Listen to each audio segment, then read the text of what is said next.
to meet with any of the groups that wanted to meet with me. So the black firefighters asked me to come to one of their meetings.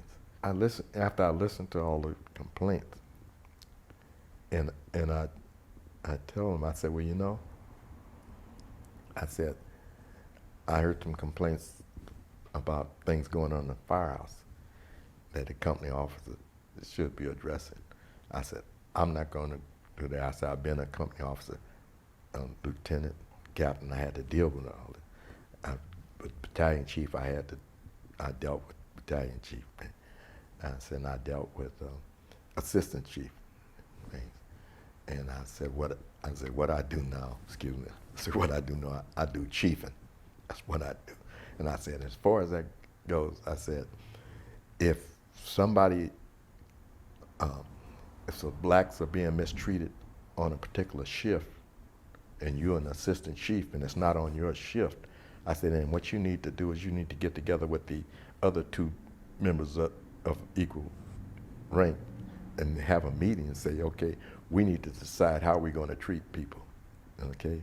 If you mistreating people just because they look like me, then I'm going to mistreat people that look like you. Not, you know, I'm just making a point. I said, now, either we're going to screw over our people or we're going to all treat our people like they should be treated, period. And they need to come into an environment where they can work and not be harassed and not be mistreated. I started thinking about, well,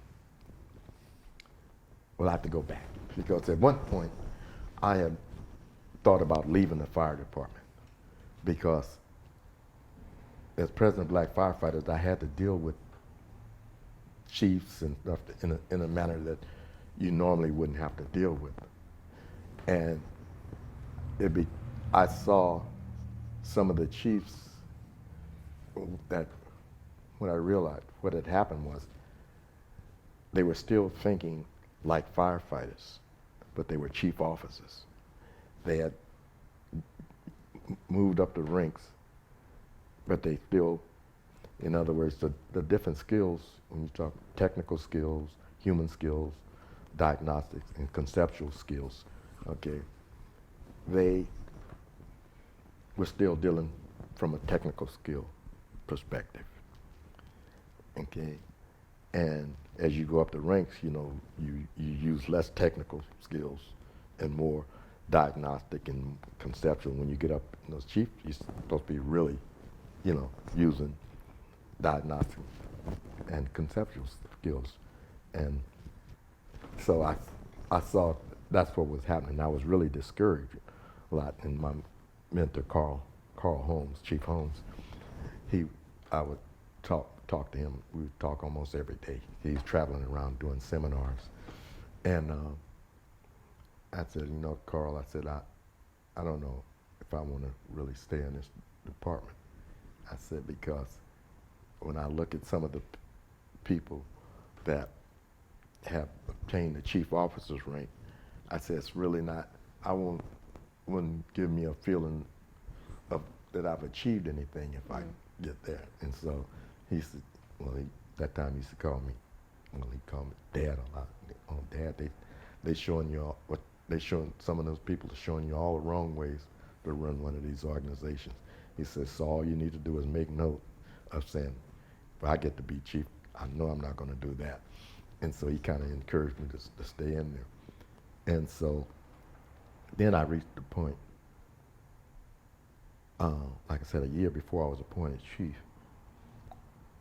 And leading, I had said that all these years, I say I've spent a lot of time, me and a lot of other people, attorneys, civilians, trying to get different chiefs to do the things that need to be done.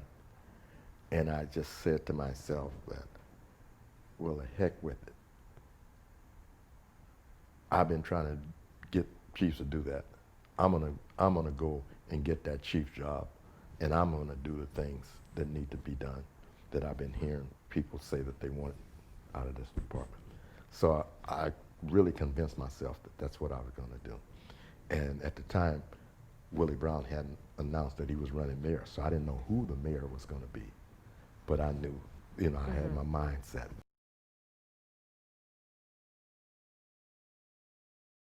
He says, Demmons, why should I appoint you chief? You know, like you angry or something. So I said, well, I told him, I said, you know, Samir, I said, they have, you have 56 departments that you're responsible for in this city. I said, it's one department you won't have to worry about, so you only have 55 to worry about. I said, because if you appoint me chief, I said, I'll handle the fire department. That'll be my job. I see that as my job. And I said, and I really and truly don't know anyone in this country that's better qualified to head this department with the issues and things that they're facing other than me.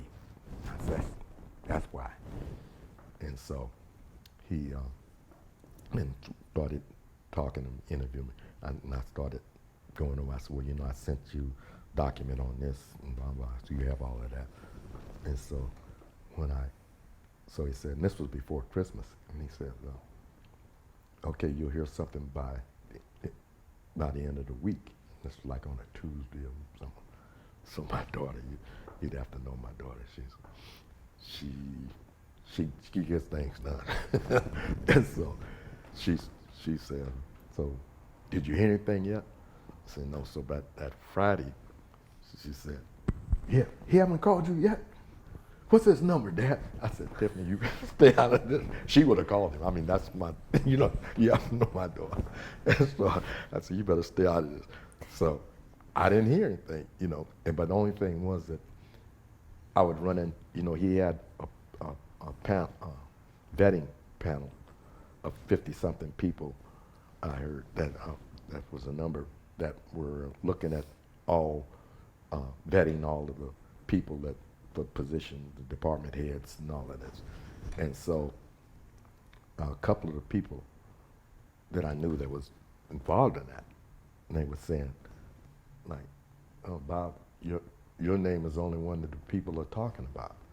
And so, yeah. And so Rose Pack, you know, you're familiar with her. It was an article in the newspaper, and she said, I understand that Assistant Chief Bob Demmons is going to lose the assistant part of his title.